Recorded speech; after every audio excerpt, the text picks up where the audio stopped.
Hello নমস্কার, welcome to eats by Madhulika, easy and tasty recipes by Madhulika. সামনেই পৌষ সংক্রান্তি, তাই আজকে আমি বানাচ্ছি ফিরনি। এই ফিরনিটা কিন্তু আমার মার রেসিপি। যারা সরবালা পায়েস খেতে পছন্দ করেন না তাদের জন্য কিন্তু এই ফিরনিটা আদর্শ। এতে সর থাকে না আর বানানোও হয় বাঙালি মতে। এটা কিন্তু রেস্টুরেন্টের মোগলাই খাবারের পরে খাওয়ার মতো ফিরনি নয়, একটু আলাদা। আমার সাথে থাকুন, দেখুন এই রান্নাটা। আশা করি এটা আপনাদের ভীষণ ভালো লাগবে। প্রথমে চাল লাগছে, আমি কিন্তু গোবিন্দভোগ চাল নিয়েছি, বা যে কোনো গন্ধওয়ালা, খুব সুন্দর গন্ধওয়ালা যে চাল হয়, যেরকম চিনি গুঁড়া রাইস, সেটাও নিতে পারেন। গোবিন্দভোগ চালকে খুব ভালো করে ধুয়ে 3 থেকে 4 ঘন্টা ভিজিয়ে রেখে দিতে হবে, যাতে চালটা ভিজে যায়, তাহলে কিন্তু গুঁড়ো করতে সুবিধা হবে। রেস্টুরেন্টের ফিরনি কিন্তু বাসমতি চাল দিয়ে বানানো হয়। এইটা গোবিন্দভোগ চাল দিয়ে বানানোর জন্য স্বাদ এবং গন্ধ দুটোই একদম অন্যরকম হয়। গুঁড়ো করে নিতে হবে, মিহি গুঁড়ো নয়, একটু দানা দানা গুঁড়ো করে নিতে হবে, ঠিক এইরকম। এখান থেকে 2 টেবিল চামচ গোবিন্দভোগ চালের গুঁড়ো আমরা দুধের মধ্যে ভালো করে মিশিয়ে নেব। ভালো করে মিশিয়ে নিয়ে খানিকক্ষণ এই চালের গুঁড়োটা দুধের মধ্যে ভিজিয়ে রাখলে ভীষণ ভালো হয়। এছাড়া লাগছে চিনি, কিশমিশ, স্যাফরান বা জাফরান বা কেসার, এলাচ গুঁড়ো আর নারকেল কোড়া। নারকেল কোড়া কিন্তু এই রান্নার সব থেকে ইম্পর্টেন্ট ইনগ্রেডিয়েন্ট, যেটা এই রান্নাটাকে, এই ফিরনিটাকে অন্যান্য ফিরনি থেকে একদম আলাদা করে দেবে। প্রত্যেকটা রান্নার উপকরণের লিস্ট রান্নার নিচে ডেসক্রিপশন বক্সে শেয়ার করা থাকবে, আর থাকবে আরও কিছু নিরামিষ রেসিপির লিঙ্কে ক্লিক করলে রেসিপিগুলো দেখা যায়। পছন্দ হলে প্লিজ ট্রাই করবেন, লাইক করবেন ও শেয়ার করবেন। কড়াইয়ের মধ্যে প্রথমে নিয়ে নিলাম দুধ। আমি এখানে 1/2 লিটার দুধ নিয়েছি, গরুর দুধ নিয়েছি। খুব ভালো হয় যদি ফুল ক্রিম গরুর দুধ ইউজ করা হয়, তবে চাইলে ডাবল টোন বা টোন মিল্কও ইউজ করতে পারেন। যেহেতু চালের গুঁড়ো ইউজ করা হবে, সেই জন্য ঘন হতে কিন্তু খুব বেশি সময় লাগবে না। গ্যাসটা কিন্তু এখনো অন করিনি। প্রথমে দিয়ে দেব দুধ আর চালের গুঁড়োর মিশ্রণটা, খুব ভালো করে মিশিয়ে নিতে হবে। তারপরে গ্যাসটা জ্বালিয়ে ফ্লেমটা অন করে নাড়তে থাকতে হবে এবং রান্না করতে থাকতে হবে যতক্ষণ না দুধটা ঘন হয়ে ওঠে।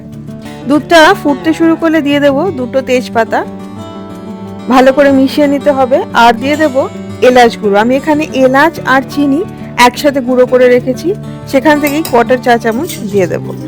ভালো করে মিশিয়ে নেব এবং দুধটাকে ফোটাতে থাকতে হবে যতক্ষণ না দুধটা একদম ঘন হয়ে যায়।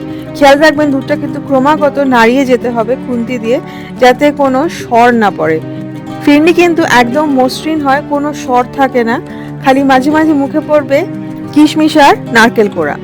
দেখুন দুধটা কতটা ঘন হয়ে গেছে। দুধটা ঘন হয়ে গেছে মানে যে চালের গুঁড়োটা দেওয়া হয়েছে সেটা রান্না হয়ে গেছে। চালের গুঁড়োটা রান্না হয়ে যাওয়ার পরে দিয়ে দিতে হবে চিনি আর কিশমিশটা। চিনিটা আগে দিয়ে দিলে কিন্তু চালটা রান্না হতে চায় না, সুতরাং চালের গুঁড়োটা রান্না হয়ে দুধটা ঘন হয়ে যাওয়ার পরেই কিন্তু চিনি আর কিশমিশ দিয়ে ভালো করে মিশিয়ে রান্না করতে হবে। দিয়ে দেবো কেসার বা স্যাফরান, 2 পিঞ্চ মতো স্যাফরান দিয়ে দিলাম, দিয়ে ভালো করে মিশিয়ে নেব। কেসার, কিশমিশ আর চিনি দিয়ে ভালো করে মিশিয়ে এনে 2 থেকে 3 মিনিট ফিরনিটাকে রান্না করতে হবে। চিনি দেওয়ার পরে ক্রমাগত নাড়িয়ে ফিরনিটাকে রান্না না করলে কিন্তু টেস্টটা জলো জলো হয়ে যায়। চিনিটা ভালো করে মিশিয়ে রান্না হয়ে গেলে দিয়ে দেবো কোরানো নারকেল। নারকেলটা মিশিয়ে নেওয়ার পরে রান্না করে নেব আরও 2 থেকে 3 মিনিট। এরকম পাতলাই হবে, কিন্তু খুব কিন্তু ঘন হয়ে যাবে না। ফিরনিটা এরকম পাতলা অবস্থাতেই নামাতে হবে। ঠান্ডা করার পরে কিন্তু মিশ্রণটা অনেকটাই ঘন হয়ে যাবে। এরকম একটা স্মুথ ফিরনি তৈরি হবে, কোনো লাম্পস যাতে না থাকে, তাহলেই কিন্তু ফিরনিটা খেতে ভালো লাগবে, আর যাতে কোনো সরও না থাকে। সার্ভ করুন ফ্রিজে 2 থেকে 3 ঘন্টা ঠান্ডা করার পরে। উপরে ছড়িয়ে দিন 2 থেকে 3 ফোঁটা গোলাপ জল। পৌষ সংক্রান্তিতে বা যে কোনো দিন অন্য কিছু না বানালেও এইটা বানিয়ে ফেলতে পারেন। বানানো খুব সহজ, খেতে অসাধারণ হয়। রেসিপিটা অবশ্যই এভাবে ট্রাই করবেন। কমেন্ট করে আমাকে জানাবেন যে আপনাদের কেমন লাগলো। ভালো লাগলে প্লিজ লাইক করবেন, শেয়ার করবেন। পৌষ সংক্রান্তি উপলক্ষে আমি আগের দিন শেয়ার করেছিলাম একটা অভিনব পায়েসের রেসিপি, গাজরের পায়েস। খেতে কিন্তু অসাধারণ হয়। রেসিপিটা না দেখে থাকলে অবশ্যই দেখবেন এবং ট্রাই করে আমাকে জানাবেন যে কেমন লাগলো। এর পরের রেসিপি আরেকটা পায়েসের রেসিপি, ইটস বাই মধুলিকা থেকে একটা অভিনব হেলদি পায়েসের রেসিপি, সুস্বাদু, স্বাস্থ্যকর এবং খুব সহজ মাখানা পায়েস। মাখানাটাকে প্রথমে ঘিতে একটুখানি ভেজে নেব, তাতে খুব সুন্দর একটা গন্ধ আসবে। ভেজে নিতে হবে ততক্ষণ যতক্ষণ না গোল্ডেন একটা কালার আসে, সোনালি একটা রং আসে। এখানে 1.5 কাপ মাখানা 1 চা চামচ ঘিয়ের মধ্যে 4 থেকে 5 মিনিট ক্রমাগত নেড়ে কম আঁচে ভেজে নিতে হবে। দেখুন ঠিক এরকম একটা লাল লাল রং চলে আসবে। এটা কিন্তু এমনি এরকম খেতেও ভীষণ ভালো লাগে।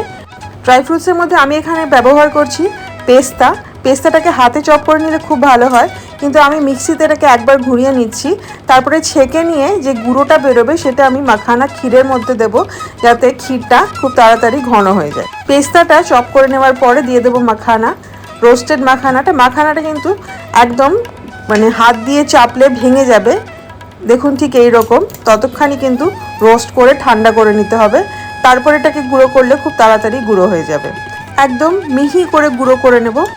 অনেকে মাখানা ক্ষীরের মধ্যে কিছু মাখানা গোটা রাখেন আর কিছু গুঁড়ো করে দেয়। আমি কিন্তু পুরোটাই গুঁড়ো করে দিলাম, কারণ আমার এইভাবেই ভালো লাগে। একটা ছড়ানো পাত্রে নিয়ে নিতে হবে দুধ। আমি এখানে 1/2 লিটার দুধ নিয়েছি। পায়েস বানানোর সময় ছড়ানো পাত্রে বানালে দুধটা খুব তাড়াতাড়ি ঘন হয়ে যায়। রান্নার প্রত্যেকটা উপকরণের লিস্ট, ইনগ্রেডিয়েন্টস রান্নার নিচে ডেসক্রিপশন বক্সে শেয়ার করা থাকবে। আর শেয়ার করা থাকবে আরও কিছু ভোগের রেসিপির লিঙ্ক। লিঙ্কে ক্লিক করলে রেসিপিগুলো দেখা যায়।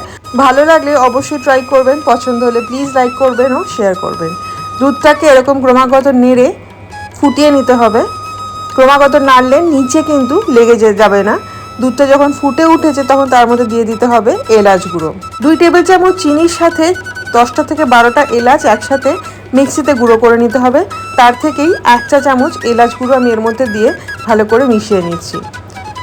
তারপরে দিতে হবে মাখানার গুঁড়োটা। এই সময় ফ্লেমটা বন্ধ করে দিলে বা একদম কমিয়ে দিয়ে মাখানাটা দিয়ে খুব ভালো করে নেড়ে মিশিয়ে নিতে হবে। পুরোটা মেশানো হয়ে গেলে ফ্লেমটা অন করে দিতে হবে। ফ্লেমটা অন করে দিয়ে ক্রমাগত নেড়ে 10 থেকে 15 মিনিট কম থেকে মাঝারি আঁচে রান্না করতে হবে, যতক্ষণ না দুধটা ঘন হয়ে আসে আর খুব সুন্দর একটা গন্ধ বেরোতে শুরু করবে। এখানে কিন্তু মাখানার গন্ধটা একটা নাটি গন্ধ, একটা স্মোকি গন্ধ পাওয়া যাবে আর খানিকটা এলাচের গন্ধ পাওয়া যাবে। 10 থেকে 15 মিনিট রান্না হওয়ার পরে দুধটা বেশ খানিকটা ঘন হয়ে যাবে এবং অনেকটা কমেও আসবে। দেখুন দুধটা কিন্তু অনেকটাই কমে এসেছে। দিয়ে দিতে হবে কিশমিশ, 1/4 কাপ কিশমিশ দিয়ে দেব। চাইলে আর একটু বেশিও দিতে পারেন। আর পেস্তার যে গুঁড়োটা ছিল, যেটা আমি ছেঁকে রেখেছিলাম, সেইটা মিশিয়ে দেব এই ক্ষীরের মধ্যে। এটাতে খুব সুন্দর একটা টেস্টও আসবে আর ক্ষীরটা আরও খানিকটা ঘন হয়ে যাবে। এরপরে দেব গুড়। আমি এখানে পাটালি গুড় ইউজ করছি। আমি শীতকালে পাটালি গুড় কিনে টিফিন বক্সে করে ফ্রিজে রেখে দিই, সেটা কিন্তু সারা বছর ইউজ করা যায়। পাটালি গুড় না থাকলে যে কোনো গুড় ইউজ করতে পারেন, অথবা ইউজ করতে পারেন লাল বাতাসা। গুড়টা যখন দেবেন পায়েসের মধ্যে তখন কিন্তু গ্যাসটা বন্ধ করে দেবেন, নাহলে কিন্তু দুধটা ফেটে যেতে পারে। ভালো গুড় না হলে দুধটা ফেটে যেতে পারে। রান্না করে নিতে হবে 4 থেকে 5 মিনিট একদম কম আঁচে। আর লাস্টে দিয়ে দিতে হবে কোরানো নারকেল। কোরানো নারকেলটা দিয়ে খুব ভালো করে মিশিয়ে 2 থেকে 3 মিনিট রান্না করে নিলেই তৈরি হয়ে যাবে মাখানা ক্ষীর বা মাখানার পায়েস। একটু ঠান্ডা করে সার্ভ করবেন। উপরে ছড়িয়ে দেবেন কুচি করে কেটে রাখা পেস্তা কুচি, বাদাম কুচি আর কেশর। চাল ছাড়া এই পায়েসটা কিন্তু খেতে অসাধারণ হয়, আপনারা বানিয়ে দেখতে পারেন। এইবারে পৌষ সংক্রান্তিতে আপনাদের জন্য রইল 2 রকম নতুন ধরনের পায়েস আর ফিরনির রেসিপি। তিনটেই কিন্তু খেতে অসাধারণ হয়। বানিয়ে আমাকে কমেন্ট করে জানাবেন যে আপনাদের কেমন লাগলো। রেসিপিগুলো যদি ভালো লাগে শেয়ার করুন অ্যাটলিস্ট 5 জনের সাথে যারা রান্না করতে ভালোবাসে। ইটস বাই মধুলিকা যারা সাবস্ক্রাইব করেননি অবশ্যই সাবস্ক্রাইব করে আমার পাশে থাকবেন। সাবস্ক্রাইব করার সময় বেল আইকনটি প্রেস করলে আমি যখনই কোনো রেসিপি পোস্ট করব প্রথম নোটিফিকেশন আপনার কাছেই যাবে। খুব ভালো থাকুন। নানান রকম পিঠে পায়েস বানান, কম তেলে দুর্দান্ত রান্না করুন। দেখা হচ্ছে খুব শিগগিরই আরও কিছু রেসিপির সাথে। Happy cooking. Thank you.